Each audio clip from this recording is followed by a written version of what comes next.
morning. My name is Richard Miller, and welcome to Never Not Here. And Never Not Here is just a little continual episode out of my life, I guess. I just like to talk to people. And I thought, well, all of us kind of like to communicate, and we never really, so often we don't even get into it. You know, I can remember years where I would always just think I knew the right answer, and all those people in my life were kind of like misguided. Or I would be trying to insist my point or break down their point. Or I guess right and wrong is one of our main diseases, right? So we talk to a lot of guests, and now we have a new idea that we say that everybody's a guest. And so let's just call it open mic. I guess I'm thinking of karaoke or like a music where people do jam sessions and everybody gets their guitar and goes up front and gives it a shot. Well, our guitar is just our ideas, I guess, or our perceptions. And so this morning, please help me welcome Matthew Welsh. Hi, Matt. Hey, Richard. Thanks so much for having me. I really appreciate it. So Matt is writing a blog now, I guess, right? And it's all about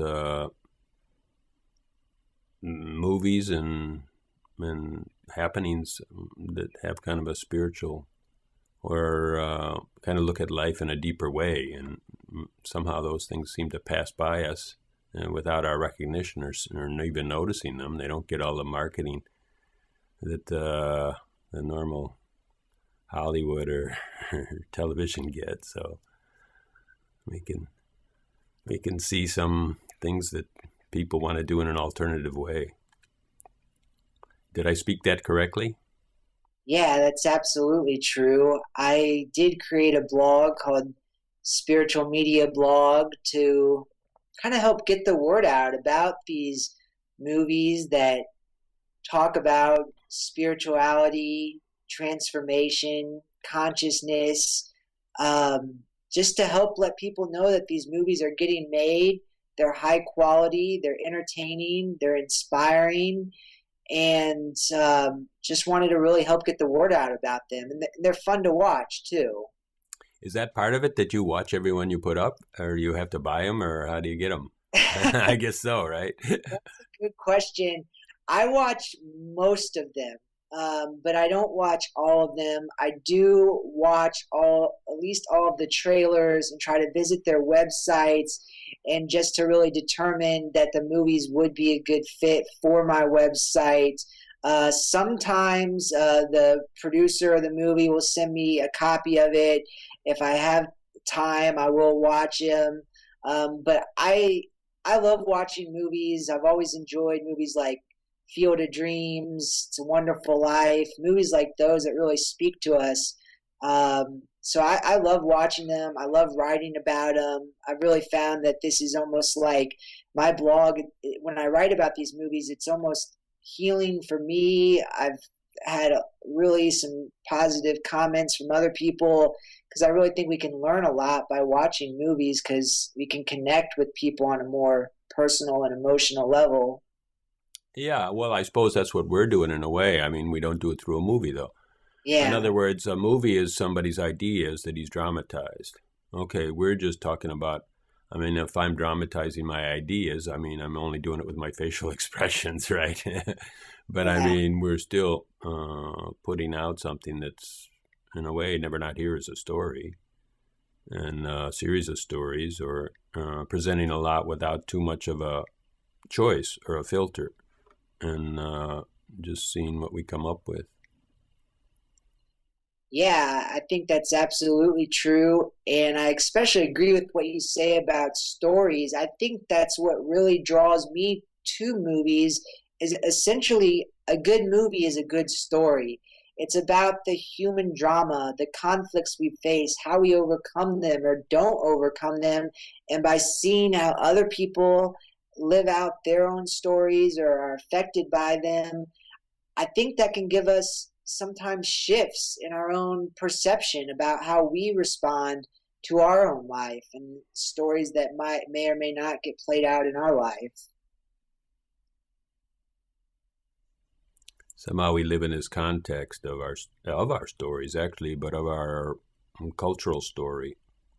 And sometimes we talk about things like how we absorb that story, because maybe we could just consider more the conscious or cerebral learning, and just say, okay, when a child is born, he's a blank slate, and then he starts to learn these things, which Right. is his language. And but I mean, I think it goes way deeper than that, because just the very language itself is tilted toward a certain belief in how life is and how it works. And so then there's also an energy to a culture, an energy meaning like, okay, I'll just, not to make it hocus pocus, but just to say, let's say an energy of either distress or an energy of joy. Those two could be in a culture. And of course, ours is pretty distressed. So already, that's a couple of strikes against you, right? That's true. But I also feel like movies have a chance to affect the collective consciousness. Movies, more than anything, I think, have a huge impact on our culture, especially some people who may not necessarily read a book, but they'll watch a movie, or they don't want to watch the news, but they'll go to the movie, and it can really have a big impact on our society and the collective consciousness of our society, for better or for worse. Unfortunately, right now, a lot of the movies that Hollywood are putting out may not have the best impact, but I really feel passionate that there is this emerging genre of conscious and spiritual entertainment that's being made that has the ability to affect our collective consciousness for the better. For example, I recently saw a movie called The Adjustment Bureau. It just came out about a week ago with Matt Damon, and it's about this guy who's really struggling to determine what role does free will versus destiny have in his life. And there's even scenes in there where he has interactions with characters who could be construed as angels, and he's really struggling with what role does his personal responsibility and love have to do with his life. And I came away from that movie feeling very inspired, realizing that my choices really do have a great impact in life, and the importance of love, and the importance also of being open to external guidance and inspiration. So it's something that I've really enjoyed. It's something that's really affected me on a personal level, and I also think it has the ability to affect our collective consciousness, if that makes any sense. Well, I mean, that's how you started out, is that movies had, in this last thing you were sharing, that movies have the power to affect our collective consciousness. Well, I certainly think they do, but I think it's horrendous. How many Rambos or how many violent exposés, or, I mean, until you're really dulled at that, how many terrorist acts. And everything is always sensationalism, so then your life is never sensational, so then it kind of says that your life isn't worth a damn, Yeah. And if you could ever get sensational. And all this stupidity of people, everybody's pointing something at you, they're holding a thing and pointing at you, and it means like it never happens in life. I mean, in 1 in a million, maybe somebody's got a pointer, a gun, so-called. And then they got these little girls that can barely hold the gun up there, and they're trying to shoot this thing that would knock them over if they really shot it. And, I don't know. It's so I don't know. It's pretty much, I've given up on Hollywood pretty much. Yeah, I don't blame you. I mean, some of those movies that they come out with, they really can damage a person's psyche. I mean, there's even been studies that some movies have negatively impacted a person's immune system. The violence can really desensitize a person. And unfortunately, I worked out in Hollywood, and I saw a lot of those movies being made, and really wanted to do something about that and let Hollywood know, let mainstream media know that there is an alternative. You can make movies that inspire people, that are uplifting, that are transformational, and they can reach a large market. I mean, the majority of Hollywood movies right now, they are disappointing, but there is an emerging group of movies like The Blind Side, movies like Avatar, even Eat, Pray, Love. That movie came from a book that reached a mass, wide-scale audience. So we are getting close to the point where even Hollywood is starting to wake up and realizing that these movies are high quality, can make a difference, and also can make money. So it's currently a little frustrating, but I am optimistic that more and more movies are going to be made that have a positive impact. You know, you'd think it would be important to maybe make movies that cost less, so they wouldn't have to make so much money, and then they could experiment more and just try out a lot of things. And so then the whole idea is to find a way to market a movie in a small way. You know, like I guess there's either a distributor or a self-distribution is kind of miserable. You know, just to put a bunch of DVDs in your basement and try to sell them is probably a long haul and kind of like a real mean and low business. You know.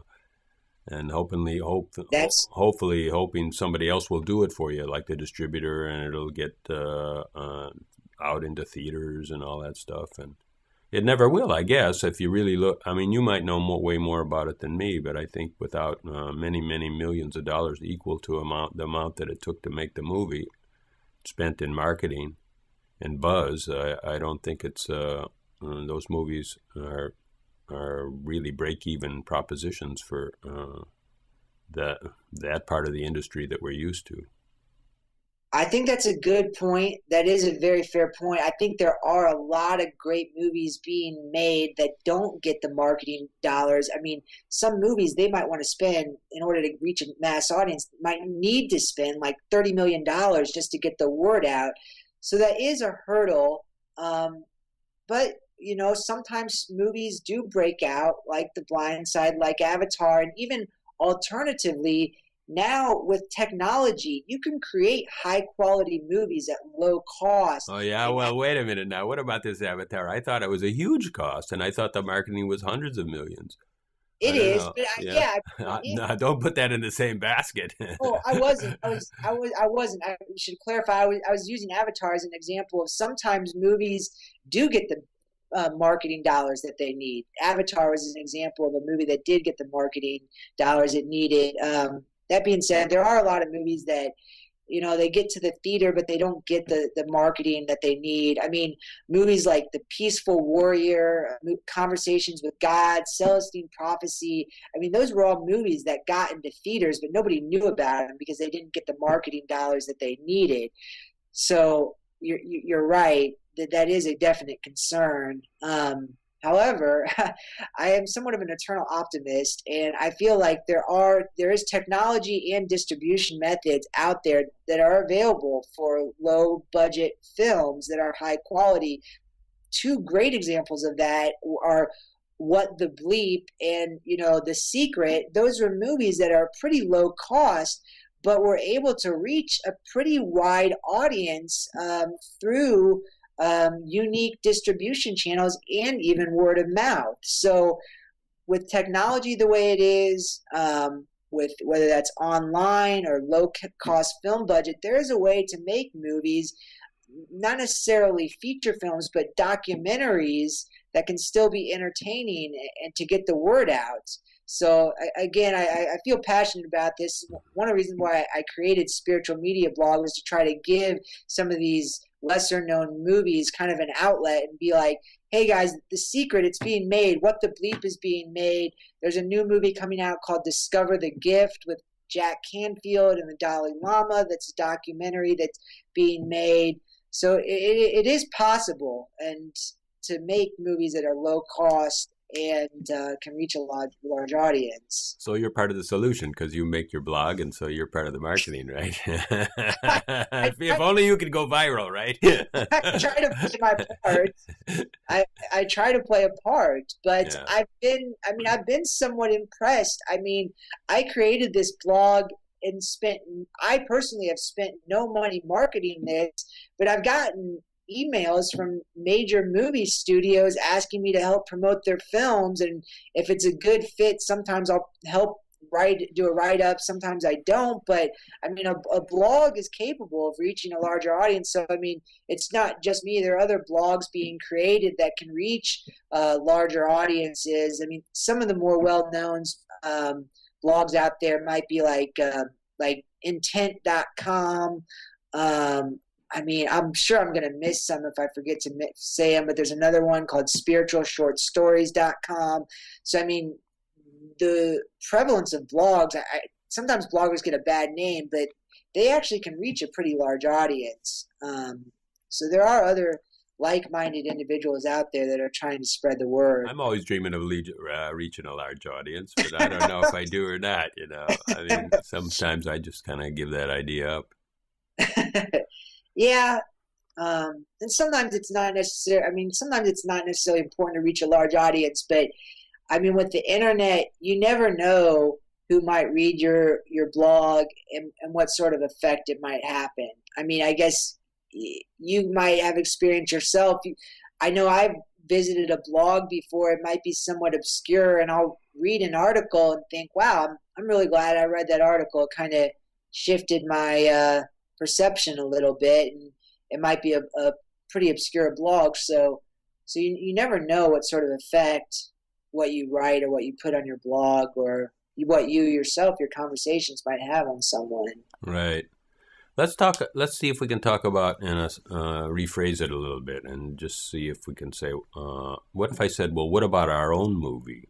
Because in a way, our life is a story that we tell ourselves, you know, and then it doesn't have all that dramatic qualities and doesn't move so fast, and people don't really come in and out of it so fast like they do in a movie.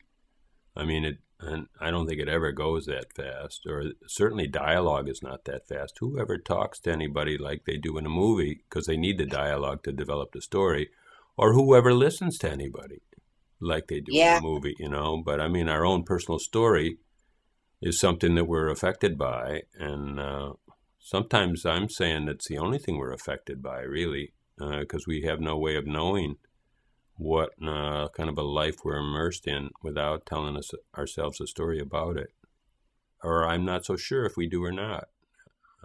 But I mean, it seems like the story is overlaid on top of our life. And so even if the life is impacting us greatly, the story is always there and saying, okay, this is what's happening. You know, the interpretive part is telling us, oh, this is what's happening in your life. And then we either like it or don't, you know, we feel that effect by it, like we're screwed or maybe once in a while we're blessed. I don't know if we ever take that one on, you know.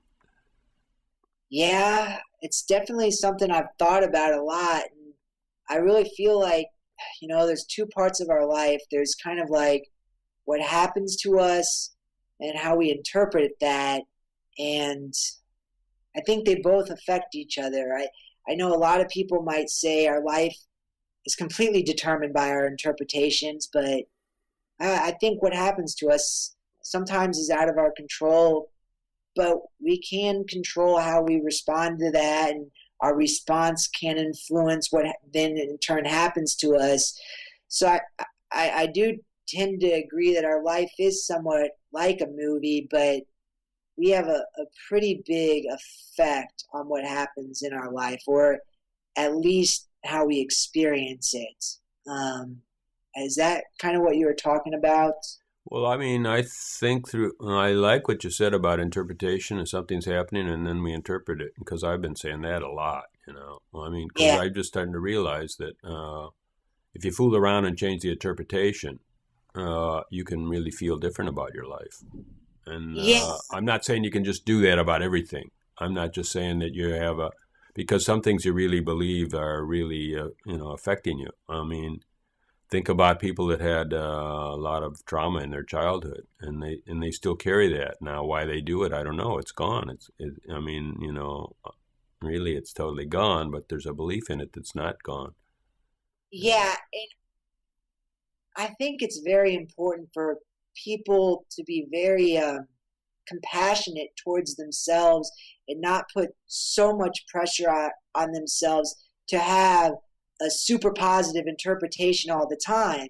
For example, if someone were to experience a death of a loved one in their life, I think it's important to say to themselves, I need to give myself some time to grieve. I can't necessarily make my interpretation to be positive. I mean, people need to respect their humanity and their emotions and give themselves some time and space to work through kind of natural feelings, interpretations that may be somewhat sad. And after they kind of go through that process of working through those emotions, then they can come out a bit healed or transformed, and then place maybe a quote positive interpretation on the experience. So that's why I do think it's important to give ourselves some space and time to acknowledge that what happens in our life to some extent is out of our control. That initial interpretation may be somewhat natural to feel emotions such as sadness, grief, or depression. But once we give ourselves the time and space to kind of work through those emotions and very human reactions, then we can come out of it and then use our interpretation to say, I don't quite understand why this happened to me, but I'm going to use my interpretation to acknowledge that I can come away from this to be stronger and a better human being. So I hope I didn't get off on too much of it. No, I mean, that's really cool, but I mean, I wonder if that's the norm, because for some reason you have a very, I don't know, your conditioning is very life-affirming. Something about you is very life-affirming, and it's not always natural for other people to be that way. I don't think it is natural. I think that there's three reactions. One is to say that somebody is at the complete mercy of their circumstances and to just sort of let their emotions and feelings overcome them. For example, if they were to experience a tragedy, say, this is completely out of my control, I'm just devastated by this and I have no control over it. Well, wait just a second, before you go to the second and third one. I mean, let's just comment on that one, because still, what we said before, something's happening and we're interpreting it. So that is an interpretation, right? Right. And they just choose somehow, they flow with that interpretation and never question it. Yeah, and they just sort of let that interpretation or that strong feeling or emotion kind of overwhelm them or their circumstances and just say, these are my feelings, there's nothing I can do about them. Then I think, which I don't necessarily think is the most healthy response, I think the second reaction would be to completely deny those feelings and deny that your external results are affecting you and say, I'm going to be happy and positive no matter what. I'm going to deny any sort of feeling that I have.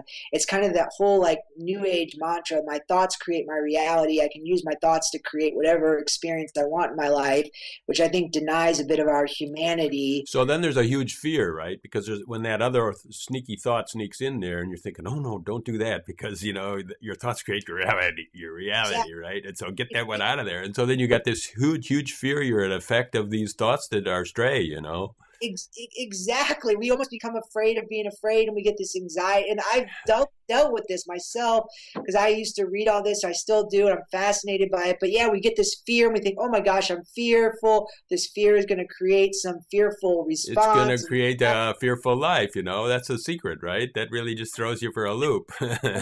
You get all like afraid of being afraid, and something bad happens and you feel like you created that, and you created it because your thoughts weren't strong enough or your consciousness wasn't high enough. And all of this kind of like, I think new age, I mean, hocus pocus. It almost is, but there is some level of there's some truth to it, but in the meantime, it's really damaging in a way, because in the end, I think every one of those people kind of have a big vacant hole, where it didn't work. Finally, it just didn't work. Exactly. They just completely deny their humanity. They feel guilty about feeling upset or sad or depressed, which creates more guilt and fear and denial and repression. And they struggle so hard. And I was guilty of this. I've been guilty of this myself, which is why I speak so adamantly about this. And then it creates even more guilt and even more fear, which tends to have a negative impact on the results in our life. However, I think the third reaction is kind of the middle ground to sort of say some things in our life happen for reasons that are out of our control, or at least for reasons that we can't necessarily understand how we control them. For example, maybe the tragic death of a lost one, and to really give ourselves the time and space to work through some difficult emotions that might come with that, such as grief, anxiety, or depression, and to realize we may have some influence on why this happened, but we probably don't. But I'm going to give myself the space to work through these emotions, and then I'm going to come out of this experience feeling stronger, healthier. And by coming out of this experience of feeling stronger and healthier, then I do have more influence on the results in my life. I'm not entirely at the mercy of at my circumstances, but I'm not entirely in control of them. There's a middle ground. So that's kind of where I was going at, where we don't completely repress our emotions, but we kind of work through some of the more difficult emotions to really try to heal ourselves. Or, I mean, people who experience tragic childhoods. I mean, I have found no rational explanation for why a child would be born into a family that abuses or neglects them. That child is not they weren't at fault for being born into an abusive or neglective family. But once they reach maybe a certain age, they can realize how difficult that was and sort of give themselves some time and space to work through those emotions. And after working through those emotions that they've felt, expressed, then they can come out of it. And then they can use some of their thoughts and their interpretations to realize that they can have a greater influence on their life than they may have realized. Does that make sense? Yeah, no, I'm not too sure about any of that, in a way. I mean, like the part about the abuse. I started to think that any kind of strong guidance is really an abuse. Because somebody, for some reason, as we grow up, we think, now we got life figured out, but we started wrong. We started too late, maybe. Oh, and then we have a child, and we think, oh, if I can get this child playing the piano at 3 years old, I can, like I didn't do it myself, but then he'll be so good at music, and then I'll make a real total winner of a musician or an athlete. If I can start throwing a baseball at your 2-year-old, or whatever, not necessarily a baseball, because maybe they're trying to get him to be an Olympic skater or something like that. Or, all these people that have done really well in sports have not even had a childhood, really. They've just work, of train. And I suppose they're believing much that they're really breaking through, that they're really in control of their life, I mean, they're on the edge. Okay, what about someone that's really quite bright and they're kind of like A students and they always get A's, right? And they go out, they got a 4.0 grade point, and okay, first of all, you could say that they never challenged themselves enough, because, I mean, they always were in control. But they leave the university and they have this illusion that they control life, that they're totally in control, right? And then, like you say, if somebody dies or something like that, well, they're not controlling that. Yeah. And so then that's kind of an illusion, right? And then it's a setup for really having a crash. Yeah. So all that stuff is kind of abuse, isn't it? Somebody really, okay, the ones that are mean to their kids, they're probably saying that it's a tough life out there and you got to have a real thick skin. So I'm going to pound on my kid and thicken his skin up, and then he'll be able to cope better. Yeah. Well, abuse is a strong word, but I think it may be some form of abuse. But again, it's kind of that middle road. I think once that person realizes, they get to a certain age and they might feel like, wow, my parents really didn't treat me that great. But once they have that awareness, again, they don't want to deny their emotion and say, I'm going to use my thoughts to create my reality and say my parents are loving parents, because that just isn't true and breeds more guilt and resistance. but at the same time, they don't also want to be overcome with feelings of anger or hostility. But they can use the middle ground and sort of say, okay, my parents maybe didn't treat me the best they could have. I have some anger and frustration about this.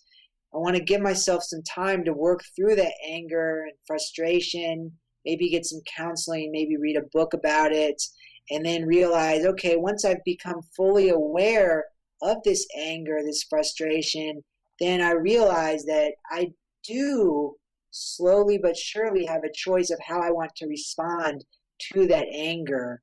I can either be simultaneously angry at my parents and simultaneously compassionate and realize that maybe they were just doing the best they could or they didn't know how to raise me any better. So you can sort of simultaneously be angry and frustrated, but also be compassionate and move forward with your life and say, you know what, there's going to be some part of me that's always going to be slightly confused, slightly angry, and that's okay, but I'm still going to move forward and try to adopt an attitude of compassion, forgiveness, peace, and courage in spite of any sort of fear, anger, frustration I might feel. You know, when we said, okay, something's happening, and then we interpret it, right? Yeah.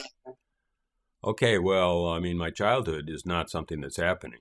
So that must be 100% interpretation, you know, because it's not happening. I'm an adult now. So then that doesn't fit in that same formula. Like, so that's totally interpretation or totally a story, you know. Yes. And you could say it really happened. So, but that's a story too. I mean, you're just telling yourself all those things. It's not happening now though, but you're still feeling awful. You know, let's take a really abusive case somewhere or something. I mean, we're falling onto abuse, but maybe there's, I don't know, maybe there's something else that doesn't have to be so constricting. But I mean, I basically agree, but I mean, it is an interpretation, but it's an interpretation of something that actually happened.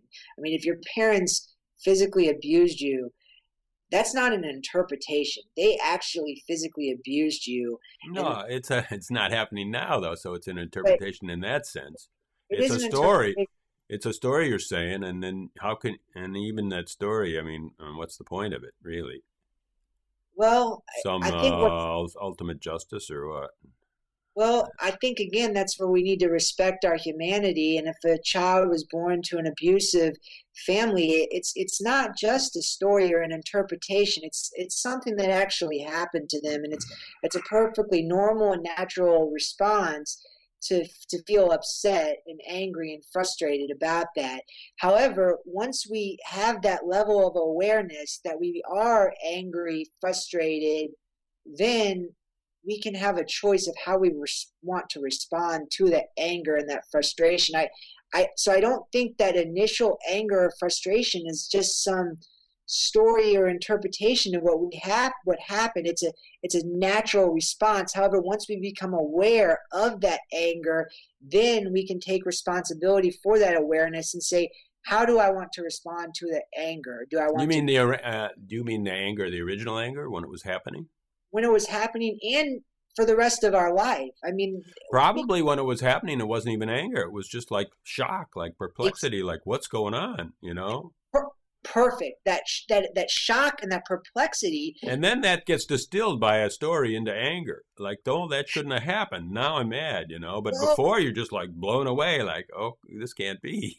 This is so weird. This is why I really think that people who talk about awareness and consciousness are onto something, because at some level that shock and that perplexity, it's almost all shock and perplexity until we become aware of it. I mean, that even the anger and that frustration that we feel is a bit of shock and perplexity because we don't know how to deal with it at first. However, once we become aware of it, then at that time we can choose to respond to it. So it's kind of like, yes, it is an interpretation, and yes, it is a story. However, it is also something that's very real and true. It's a story to how we want to respond to that initial shock and anger. But that shock and anger, it's not just some story or interpretation. It's a very human and natural response, and we shouldn't deny it, and we shouldn't also belittle it and just say that that anger is just a story. It's not just a story. It's something that happened because we were treated unfairly. But then once we catch ourselves and say, I'm angry, then you can take responsibility for that and say, I'm simultaneously going to be angry, but also compassionate, forgiving, and move forward with my life. That's really like an enlightened way to live, right? If you can put that one together. Some people just say like, okay, that they take another kind of a tack. They say that anger shows up somewhere now. Okay, it's probably past tense anger, in other words, because you're just remembering something and it's just you're feeling it. But it shows up as a feeling. And somehow that feeling is not complete. You've never stayed with it. You've always rocketed away from it.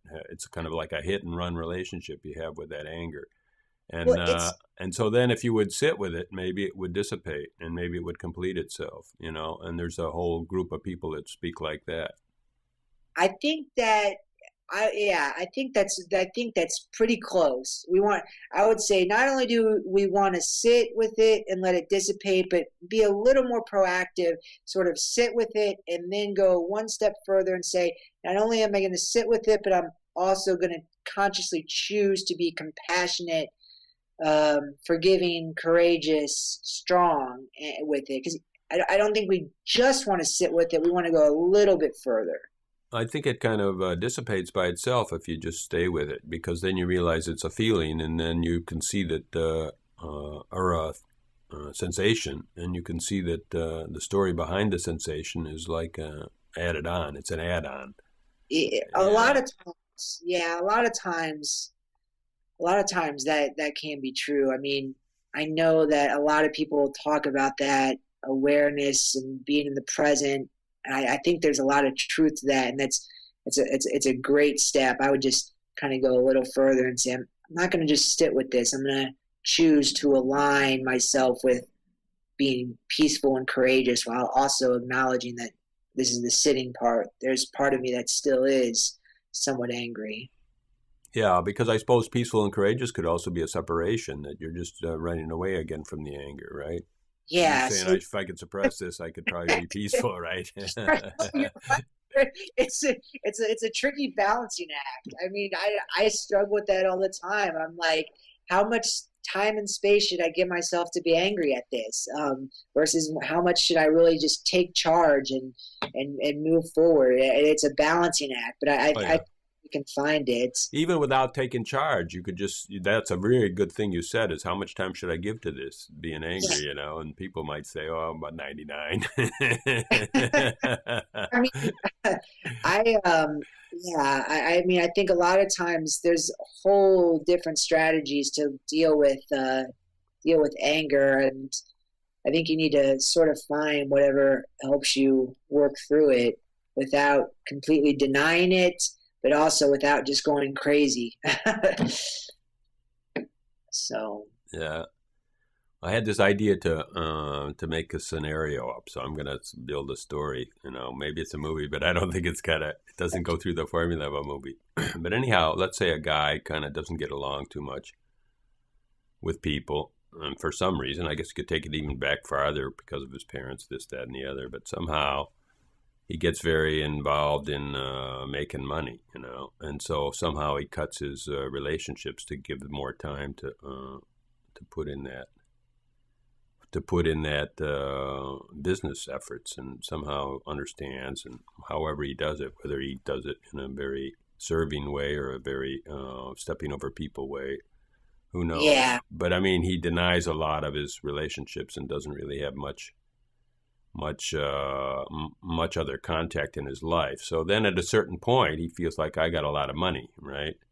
And he goes out to clubs and stuff like that, or he goes around. And then let's say there's some ladies that live in a family that doesn't have a lot of intellect, or doesn't really stimulate them too much. They're just living, but they happen to be really beautiful. Okay. And so then somehow this beautiful lady crosses paths with this older guy that's got a lot of money but doesn't have very many friends. And so in a way, she realizes she can really have a kind of an easy life if she just pleases this guy. I mean, I guess that's pretty natural if fact, anyone that's kind of like a real beauty probably says, hey, you know, I could just have my high school friend, but I could also have somebody that's a little older, a little more mature, and and would probably buy me a lot of things, right, and put me in a big house, right? I wouldn't say that it's normal, but I think that happens. Well, I mean, if you're just a plain-looking lady, then you probably it never crosses your mind. I'd say you're pretty lucky, you know. But if you're really, really gorgeous, and yeah, you know, you can get into modeling or learn about how to carry yourself and so on, and somehow you can appeal to a you know, out of your class. Let's say if you know, Right. when there was a class structure, you know, you would go to the Baron or something like that, right? Whatever. And so then this guy who is really deficient in his relationships doesn't have anything. When he kind of feels like he found this lady, he wants her totally for herself. It's Yeah. totally for himself, right? Right. So then this lady finds herself in the same situation as the guy, that she doesn't have any more relationships. It's the only one she can possibly talk to is him, and he's already deficient at that because he's never practiced very much, and he can only take a little bit at a time, and then he goes back to his business, and she's totally isolated, and for a while she buys a few things and maybe has a few lady friends, but he's probably even jealous of the lady friends, you know, Yeah. and that's terrible. And then she's really lucky, she gets pregnant and she has a kid, but she's totally isolated. And so she's totally dependent on that child. I'm talking about abuse now, more abuse, you know. These are all Yeah. kinds of abuse. And so then she says, no, no, no, honey, you're too good for those guys, you know. No, these people, these are just peasants here, you know, that, you know, you and me, you know. And so she makes him isolated just like she is and just says, you're my lover. And they build this great love between them, child and daughter, mother and son. And the guy the son is totally living an unnatural life, totally abusive, is what I say, because it's just one thing that leads to another. And then we're saying, well, why does somebody get abused? You know, and I just traced a long story that just says, well, I don't know, it's built in. And so then this guy, maybe he becomes a creative person, a writer, but he's got a lot of hangups, you know, because he really his energy doesn't flow with people. It only flows with his mom. And his dad is probably always out somewhere, and she's kind of making him into a villain. And he Yeah. can see just how they get along or don't get along, so he is a villain. And so then this is a dysfunctional situation. I mean, you can see how it just traces that abuse is not just somebody's idea. It's just, Yeah. it's a condition that just goes and goes and goes. And we live in this whole soup, you know, for many, many, many generations. Yeah. And I mean, whether you can just say, I'm going to take the middle way and have compassion for it, or I'm going to experience it and I'm going to let it dissipate in my body. But, it made a lot of repercussions. And so then, especially a guy like that would be very isolated, he would have a lot of time to build a story, right? He'd just keep modifying and working on his story and trying to analyze and figure it out. And, Yeah. yeah, and so then his overlay or his interpretation would be huge and really rift with emotion and hurt and injustice, and I was held away from everybody and I don't have any friends, and he would probably be a weird guy that nobody wants to be friends with either, you know, so it would just reinforce itself. Yeah. I mean, that circumstance that you just spelled out there, that guy would be facing some difficult circumstances and some difficult challenges. But then I do go back to where we do have free will. I mean, at a certain age, a lot of those circumstances are completely out of his control. I don't know when that is. Maybe when he's 2 years old, 3 years old, 5 years old. But at some point in time, I truly believe there's going to be part of him that clicks and says, something's not necessarily right with my upbringing and what I've learned. And at that point, he has a free will. He can choose which direction he wants to go. Does he want to continue to become a victim of his emotions and completely just say, this is out of my control? Does he want to just completely deny his emotions and say everything's great? Or again, does he want to go that middle route and say, okay, so now what? And it's difficult. It's not easy. I certainly acknowledge some people are faced with extremely difficult circumstances. And that scenario you gave, that guy would be faced with a very difficult circumstance and would probably have to spend a lot of time working through that. And Yeah, I would think that he would have to be really a cool character in order to just kind of put that, make those cerebral decisions and just kind of say, well, what's right here? You know, yeah, this emotional thing, it really grips you. I mean, even while he's saying it, he's really gripped, right? In fact, he's yeah, got a mood, like he's got a mood that might be total depression or suicidal or all kinds of things. I mean, he's not really a clear-headed logician. And and so then that seems to be what happens, that most of us are in the grips of some kind of an emotional vice or pinch, yeah, and we believe that's true because it wrenches us so much, and or maybe it just robs our energy too, it and so then maybe we go into a lot of what do you call it, compensations like drinking or drugs or actually dangerous activities. And sex and all kinds of things. yeah. I mean, that is one direction to go. I mean, again, I am somewhat of an optimist and would feel that that person, that there would be something inside of him that would realize that drinking those other sex and behaviors is not helping him, and that there would be another route he might go. I mean, maybe that route is seeking out the advice of a low cost therapist, or going to some minister or spiritual teacher who could provide him with some sort of free counseling. Maybe it would be a book somebody would give him.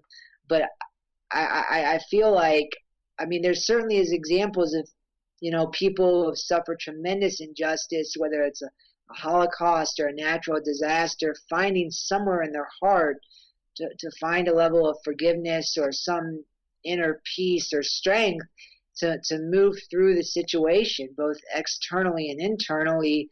So I think there, at some level, we always have some choice. And again, not to get too spiritual or moralistic, but I think at our greatest moments of despair, we can always call out to a higher power, whether that's a God, whether you call that God or spirit or your soul. But at moments of great despair, we can always call out and say God or spirit, please help me. I don't know what to do. I surrender this moment over to you. Please give me some level of guidance. And that moment of despair and calling out to a higher power, we can be filled with some level of hope or inspired idea that sort of points us in another direction, whether that's through our intuition or an inspiration or a form of somebody who comes along a way and tries to give us some help we need. So I think no matter how bad it gets, we can always have a choice of how we want to respond to that. So I mean, that's kind of how my take is. It's not easy though, and it's not easy. Yeah.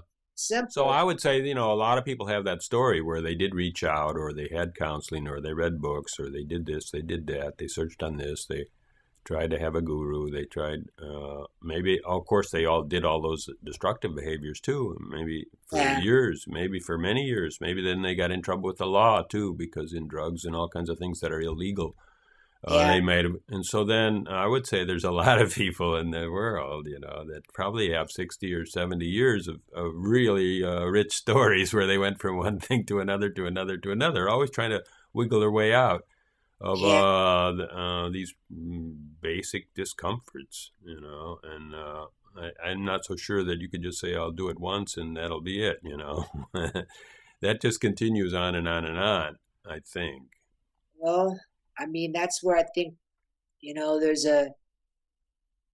I think inside of us, we all have a natural instinct to want to persevere or survive or be resilient.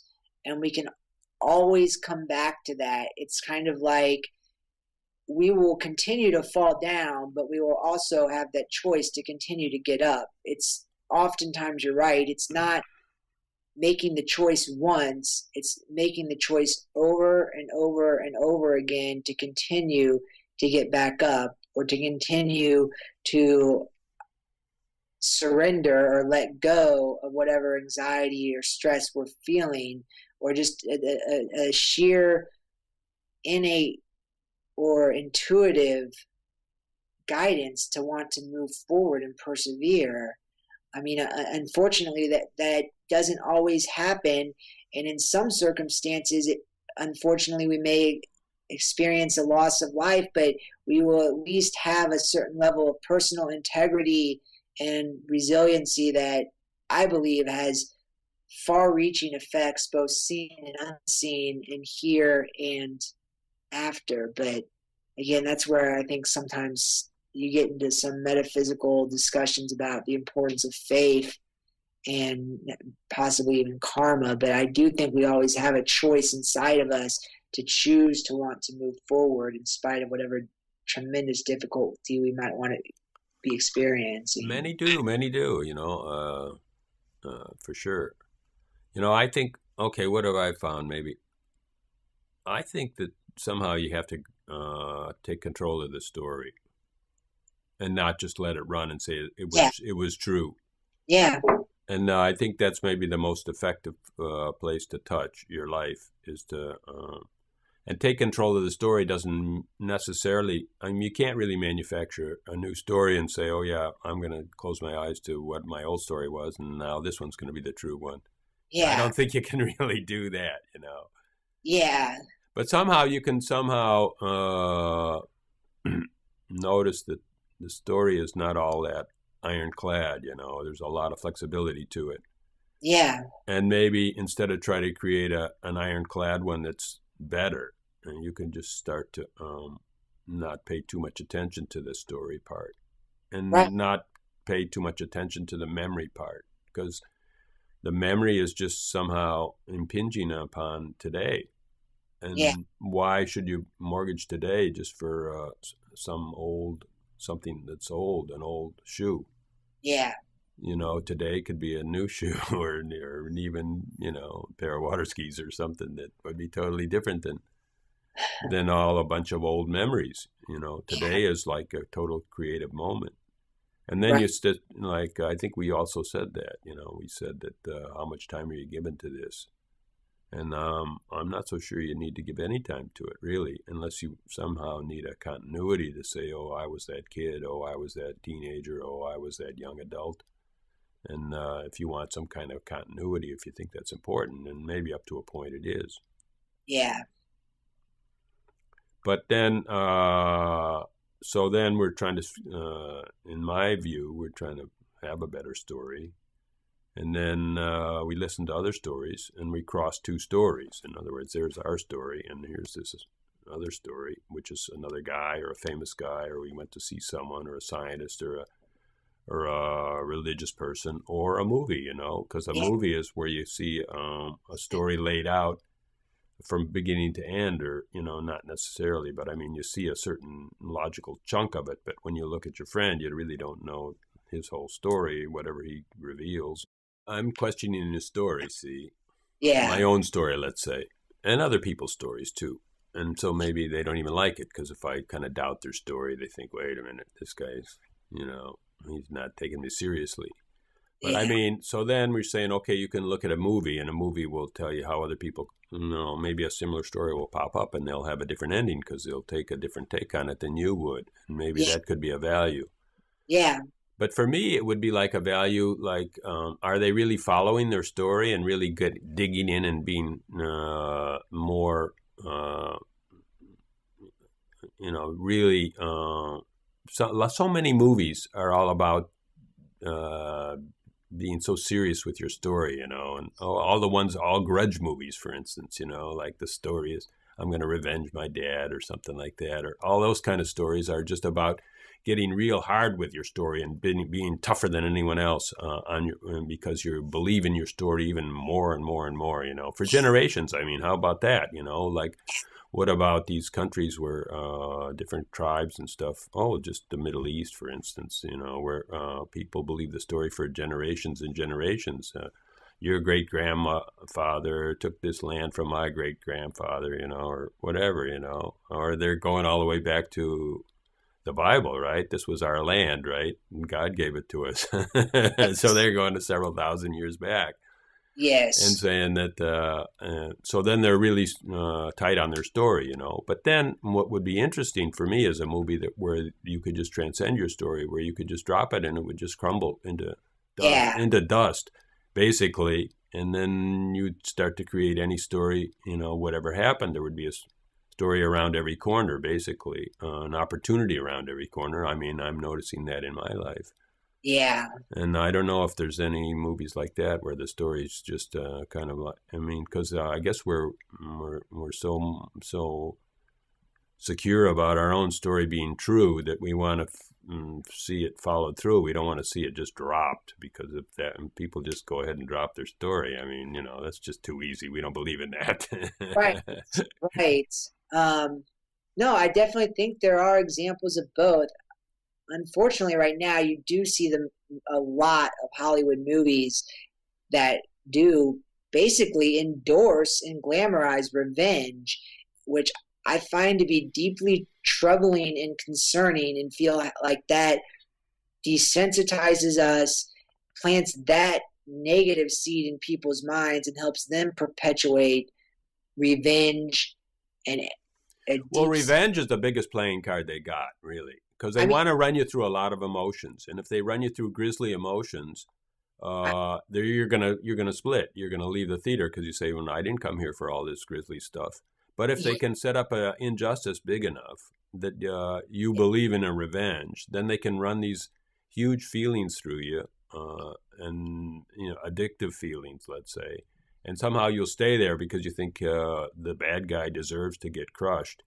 yeah, it And becomes very troubling and concerning, and I feel like the effects it's had on people in our country have perpetuated more revenge, more violence, and not only that, but sort of make revenge and violence justified, glamorized, cool, and fun without showing the devastating consequences. That's why I'm always really inspired when I see movies that point out alternatives to revenge. There was one movie that did not get a lot of publicity, but was filmed and aired on Lifetime, called Amish Grace, and it was based upon the true story of the Amish community that forgave the killer.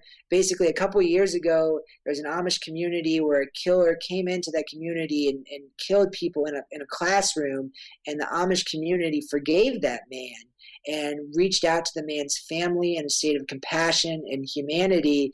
And they recently made a movie about that. And I thought that this is very profound, and not only profound, but the effects that it has or potentially has on people who watch it can help them learn forgiveness, compassion, and just a respect. that's totally amazing, It's totally amazing. And most people probably couldn't even understand it from, ABC. They just figure like, whoa, this is off the wall. This is just like, this is crazy, They don't. And I'm not saying it's right or wrong. I'm just saying like it's such a radical shift. Yeah, you're right. I mean, when this happened, prior to the movie, when this actually happened, I mean, it made news. I forget when it was. It really happened, right?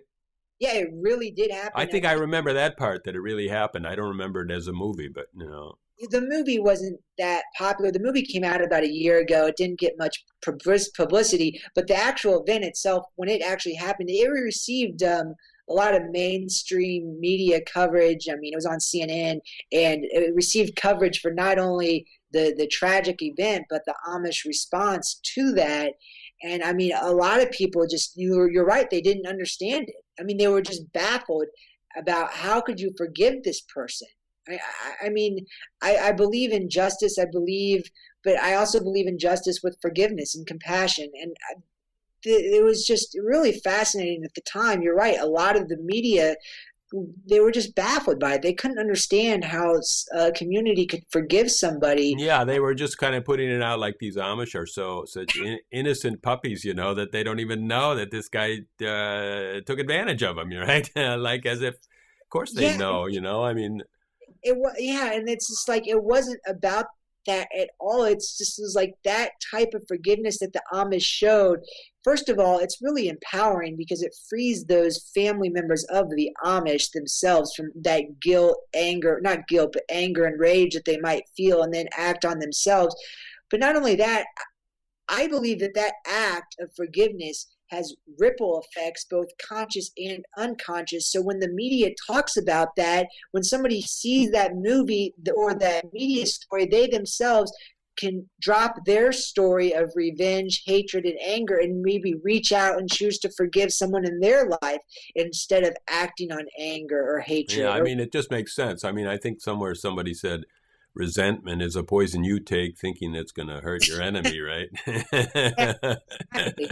Exactly. So, I Just how mean, to destroy your life, it is. And I mean, so you're right. You see both extremes in Hollywood. I mean, So unfortunately, in other Hollywood, words, that was just what I said. It was kind of like they deconstructed that story and just said there's another story there. The yeah, story that we're all of God, even the ones that do horrendous things. Or I don't yeah, know exactly. I don't want to put words in their mouth, but something like that. But they deconstructed their story, whereas most people want to go along with reinforcing their story. It seems like, exactly. yeah. Yeah, that's a good example. It's a very good example. Um, and it's like I said, it's inspiring, and not just on some airy fairy intuitive level where you're inspired by seeing somebody forgive somebody, but it has very practical consequences. And that when people watch that movie or read that news story, then they themselves realize that they have a choice to not act all out that anger or that story of revenge that they might be tempted to act out on. So it's very powerful. Both. The one movie I was telling you about that's on our website that is called the Pandora Project. And Yeah. yeah, it was all about story too, and it was kind of pretty difficult. It was kind of like a lot of voiceover on three characters, and they were doing voiceovering on their story and running their story and running their story, and some of them were really destructive stories, and it was hard to hear it so long and so long. When is she going to get off this damn story, But I mean, it really drilled it home. Like, this is how we are. We're just, Yeah. talking to ourselves. The way our inner dialogues are so destructive. They can be. They really can be. Um, so yeah, I really think you are onto something. Like I said, you just once you become aware of it, then you also become aware that you have a choice of how you want to respond to it. Do you really need an inner dialogue? And what is the inner dialogue that we tell ourselves, whether it's plus or whether it's minus? I mean, it just kind of covers the space that's there, right? And so we're kind of like wallpapering our room just with some kind of prattle. And maybe it cranks our body down and tightens us up, or maybe it somehow loosens us. But in the meantime, it's kind of just like a neediness, like we need something, and we're putting this. What is this inner dialogue? That's a good question. I think different traditions and religions have described it differently. Um, I tend to think we sort of have maybe just our natural responses, which you might call stories. Some people might call ego. Some people might call false self. Some of it's just natural. It's just kind of that knee-jerk response that we might have where we see something and then we're just angry or whatever. It's just something. It's very difficult to define, but I think we do know it, what it is on an intuitive level. And then I think there's another part of ourself that's somewhat transcendental. It's this kind of innate spirit, knowingness, deeper sense of self, that we can align with. And then I think there's also, that might be just like this field of inspiration or field of consciousness that's within us and around us. Some people might refer to that as kind of like the self or the soul, or just the part of us that's made in the image of God. And then there's almost kind of like our the person who can make the choice. There's almost like the third part of us, which kind of can choose which route we want to go. Do we want to go to ego, or do we want to go to our true or authentic self? How can we know our true or authentic self? I mean, can you really taste that or feel it? Or you say we somehow inner know it, but I mean, where does that show up? I don't know. I think that's kind of a very important question. I think we get hints, and it's something that I've asked myself time and time again. I do think we can get hints in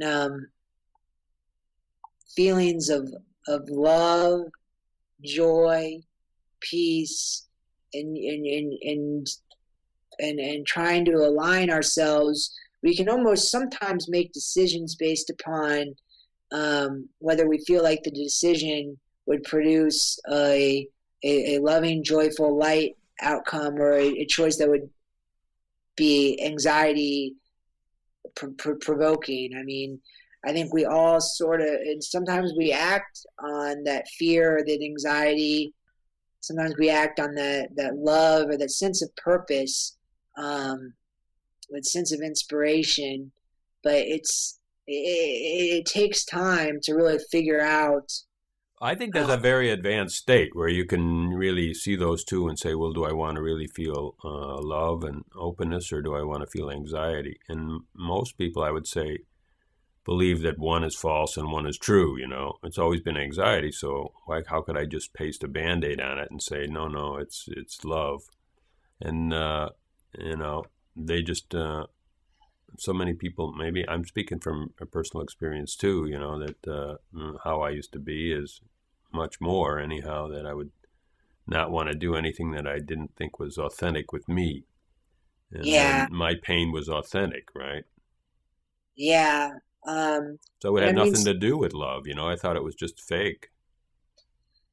That's where sometimes this takes a high level of integrity and courage, and compassion. If we just say to ourselves, I'm just going to try to do my best in every situation, that's sometimes all we can do.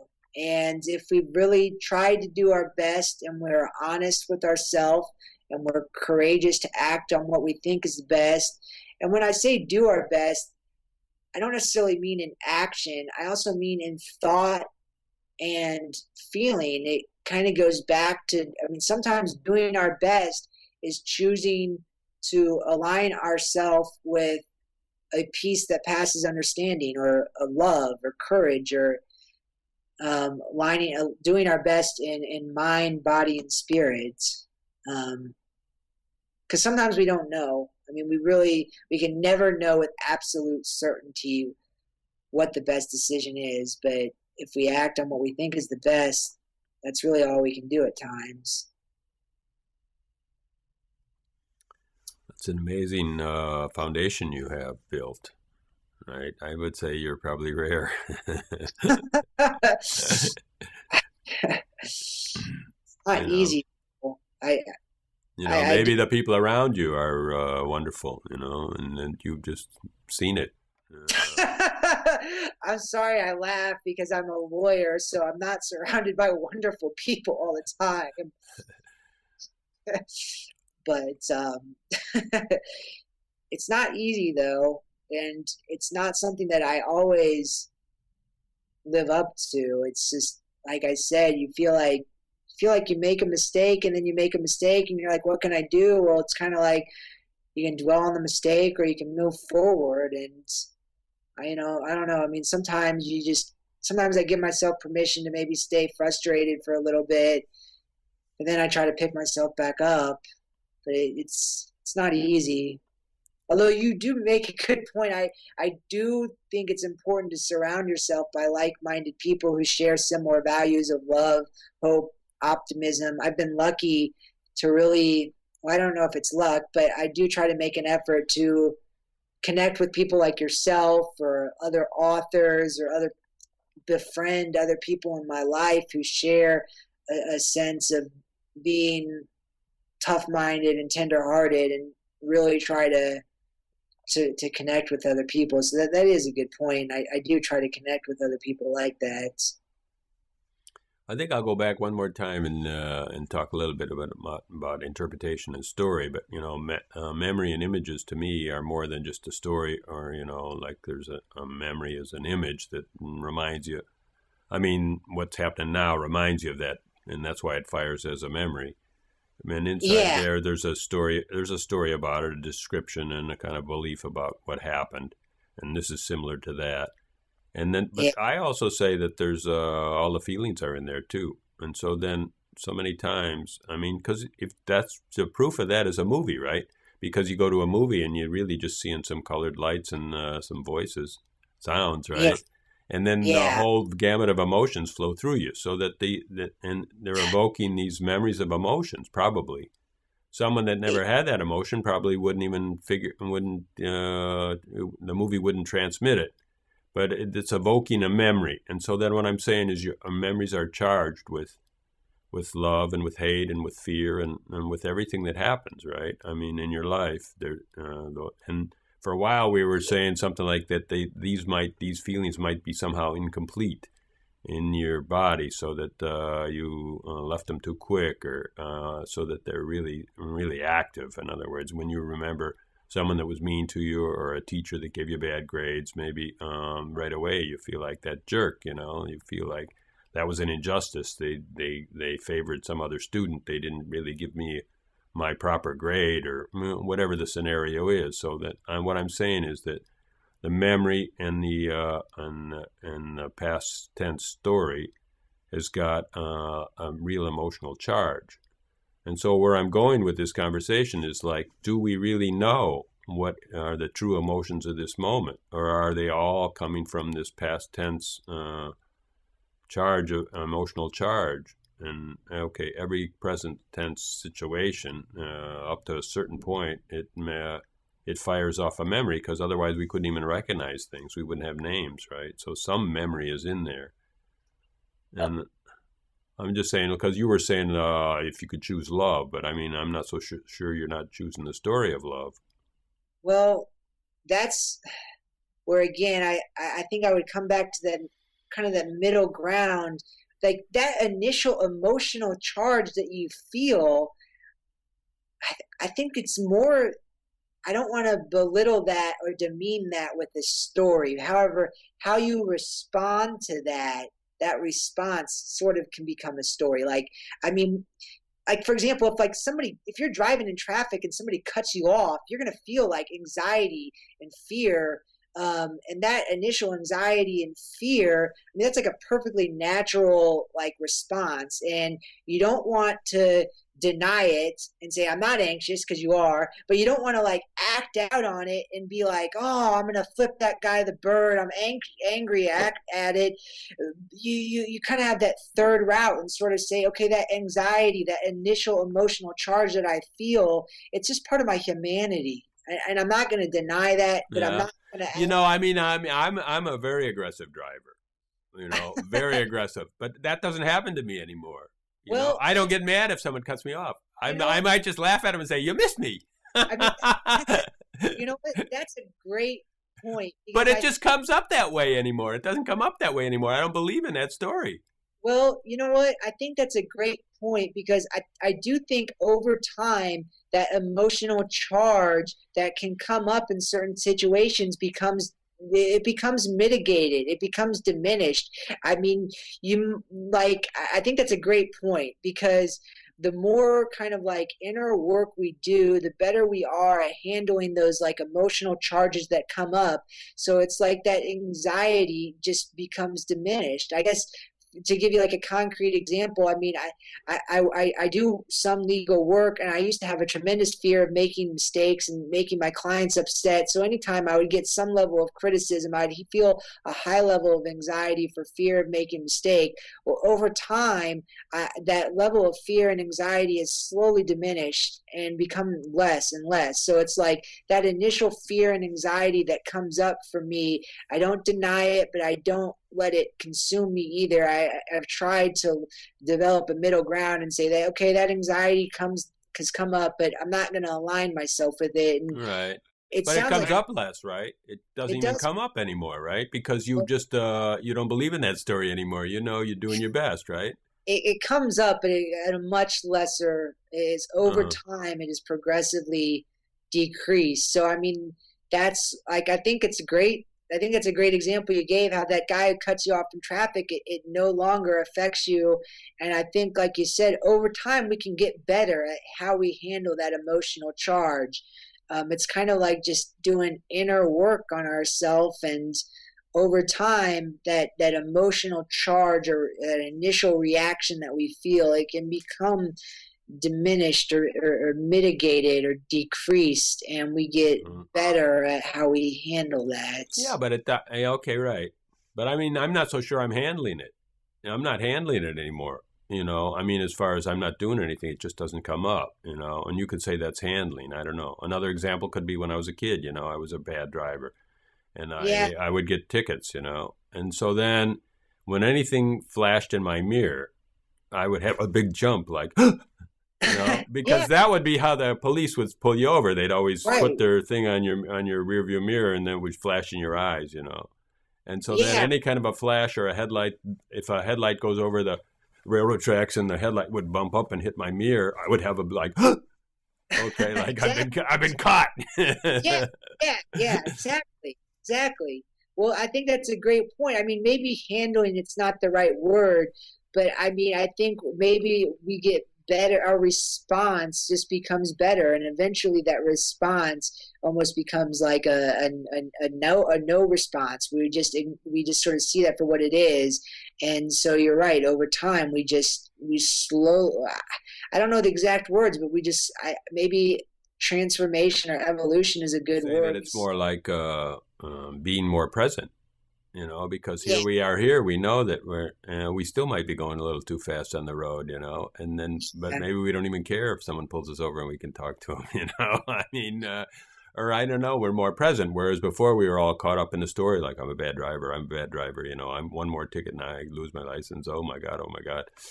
yeah. I think that's And that story's obsolete. you know what? That's a good point. I think over time, you're right. The story does become obsolete, but in order for it to become obsolete, you kind of have to go through that progression of where, like you said, that initial response that you felt was like, "Oh my gosh, I'm going to get a ticket." Then it gradually becomes, "Okay, I'm not going to get a ticket, but I'm still a little anxious because I used to think I was going to get a ticket." To where maybe your next response is you're anxious because you heard sirens, but then over time, you're right. I think we can let go of our story, but we do need to give ourselves the time and space to sort of work through those natural responses.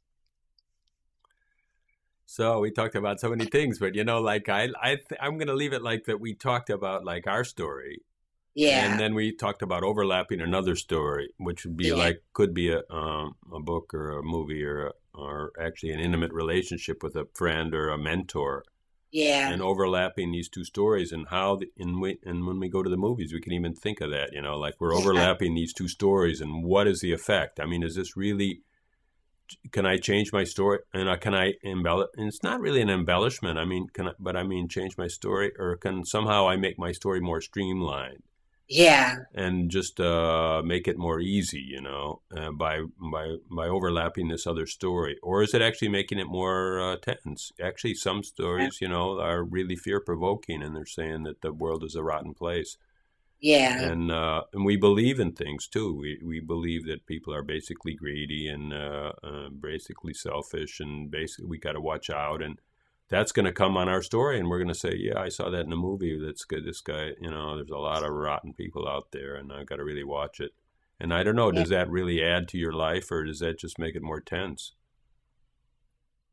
Well, when we're watching movies that have a level of cynicism and resignation and biting bitterness, I think that does make our life more tense.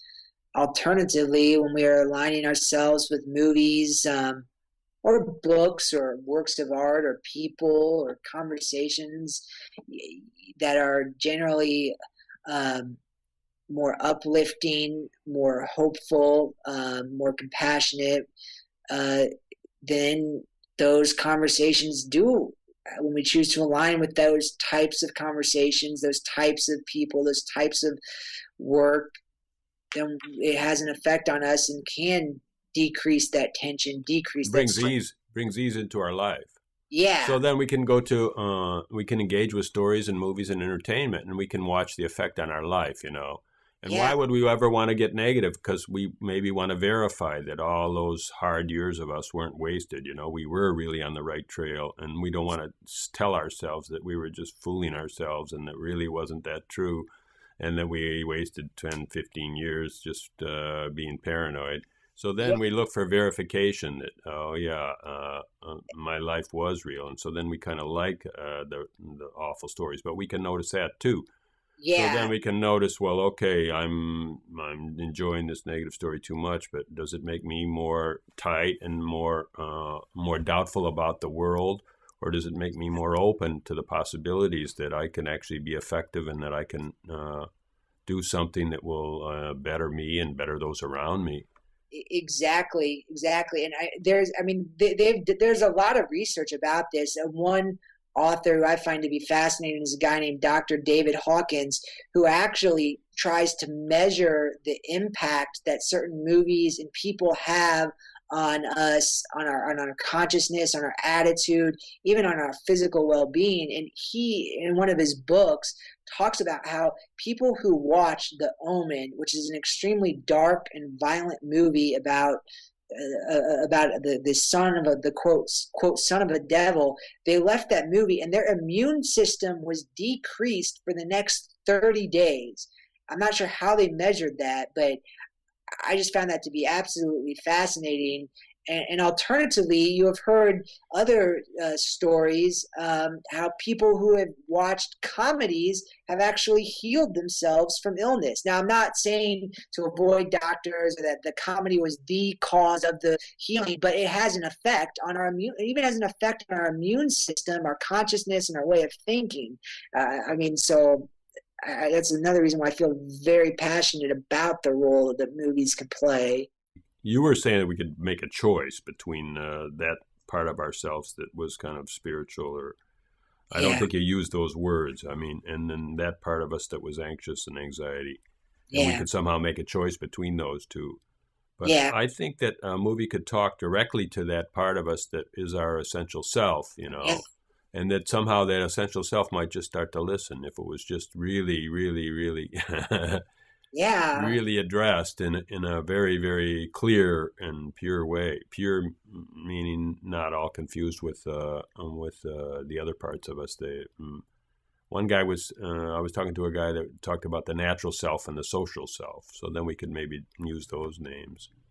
Yeah, And I absolutely agree completely 100%. And I think that happens on an intuitive level and also a very conscious level. I mean, to give you one example, I remember when I watched the movie Field of Dreams, and there were times in the movies where I just felt a real tremendous sense of peace. And more consciously, I can remember watching that movie and seeing here's a guy who listens to this voice that inspires him to follow his dreams, even when he questions whether or not his dreams are crazy or not. And I walked away from that movie thinking maybe I should pay attention to my inner voice a little bit more and follow my dreams, even if they might seem to be a little impractical. In addition to feeling just a tremendous sense of peace while I was watching that movie, and other movies I've had similar, almost transformational effects on people. I bet you if you would look, I know if you think to look, in those moments when you're feeling a bunch of peace, really feeling enormous peace and just feeling everything is okay, I'll bet you there's not much of a story there at all. It's just kind of like the collapse of all stories. I wonder. Or does it have to be a positive story that creates peace, or is it just no story that creates peace? Well, I think one thing you said I really like is how sometimes movies can make us feel more connected to our essential self. And one very powerful moment that happens in movies, almost unlike any other experience we can have in life, maybe certain conversations with people, we can have similar experiences, but in movies, we can see someone going through a similar experience, and all of a sudden it just resonates with us at the level of our essential self, where it's almost, we feel like a tremendous sense of peace, like, oh, okay, this is why I'm experiencing this in my life. Or it's just like a moment of just pure connection to our essential self. And it's one of those peak moments that I think can happen when we watch movies. So it's not necessarily like a super positive or uplifting moment, although it can be, but sometimes it's a moment of just complete connection or resonance or understanding, or just a relief or peace almost. And that happens in movies, I think. Well, here's a little bit of a diversion. A guy called me, a friend of mine, and we were talking about how things were going and so on and so on. And he was somehow going in and out of the country because he had an assignment, let's say, and he had to go in and out of the country. And then he confessed to me that he got in trouble with the law some years ago in one state, and he got on parole. It wasn't probation. Not only for, like, instead of giving him 60 days in jail, they gave him 2 years of probation. Right? Yeah. And then he couldn't get a job in that state, and he left it. And so then he's parole. It's not parole because it's just probation violator. Yeah. And somehow his passport got tagged on that. And he was going in and out of the country, and they were catching him, but they were saying, well, there's nothing we can do. He's when he goes to North Carolina, he'll, And then finally they looked at his ticket and they called the police in North Carolina, and when he landed, they picked him up. And he said that he always wanted to turn himself in, but he didn't have enough lawyer fees. But when they picked him up, he felt such relief. Wow. He felt so much peace. Of course, he was hating the fact that he was getting picked up. But I mean, in the meantime, the feeling of it was like that story was gone. Yeah. And then he was just so pleased. I said, tell the judge that was the best thing that ever happened. Well, yeah. I mean, yeah, certainly you have these experiences with your day-to-day life. I mean, it's not, I'm not saying that these things just happen in movies. They happen in our relationships and interactions with other people and events in our life. So yeah, it certainly it does happen. When you go to a movie, just watch the effect it has on you, and then start to choose. Yeah, that's a great way to choose them. Yeah, I think so. And if not too many of them have a good effect, then maybe you're not a movie person. Who knows? Yeah. Well, thank you so much, Matt Walsh. Thank you, Richard. I really appreciate you having me on your show, and I really enjoyed the conversation. I really think it's great how you are engaging people in these types of conversations, because that's another invaluable way to reach people. So I really appreciate you giving me the chance to speak with you today. Thank you very much, and thank you for what you're doing to call attention to positive entertainment possibilities that are maybe even more than entertainment. They're really learning and consciousness expanding. Yeah. And so then hopefully that's what life could always be about. Let's just expand our consciousness from everything we do. Yeah, that sounds great. From our work, from our play, from our family, from just being alive. Let's just learn from it, and so sometimes, I don't know, what does that take? Just have to kind of take a new, fresh look at everything and just say, well, probably just have to not really know that all your sureness is so sure, because otherwise you're closed off to expanding. Yeah. Yeah. No, I think, like you said, it's just a willingness to be open and receptive to life and life's experiences. Well, thank you very much. Well, thank you. I really appreciate it. All right, everybody. Thank you for watching this episode and this conversation. And hopefully we can see things that are important in our life and see them more and more and show up to what's happening and get value out of everything and everybody. So, thank you.